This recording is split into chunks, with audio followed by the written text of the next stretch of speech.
دەڵێیت لەباری ناوزڕاندن و شکاندنی شکۆی پێشمەرگە بە مەبەستی بانگەشەی هەڵبژاردن و مزایدەی سیاسی. ئیدانەی ئەم هەڵوێستا ئەەکەم بەرامبەر پێشمەرگە ئەەکەن چکە بەڕاستی پێشمەرگە زۆر بەرزە ناو میلەتی کوردان.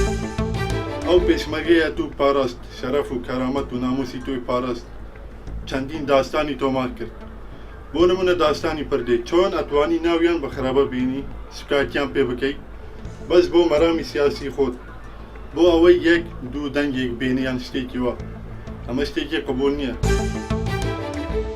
ئەو کەسانە کەسی پێشمەرگە ناکرن ئەو کەسانە کەسن خاینن دژمنێ کوردایەتی هەموو دەکەن نەبەس کوردی باشوور دژمنایەتە هەموو کوردی هەر چار پەرچەی کوردستانی دەکەن ئەو کەسانە هەموو خاینن دەبێ مەرۆ هەموو کەس پشگirتیا پێشمەرگە بکە و مەرۆ پشگirتیاوان بێ و مەرۆ پشوان بێ و مەرۆ مساعالیکاری بە پێشمەرگەرە بێ و مەرۆ تەنیشتا پێشمەرگی خۆ بسەکەن پێشمەرگە ئەوە قووەتامەیی ئەو پشتامەیی ئەو هێزا کوردستانی هەموو تەردای.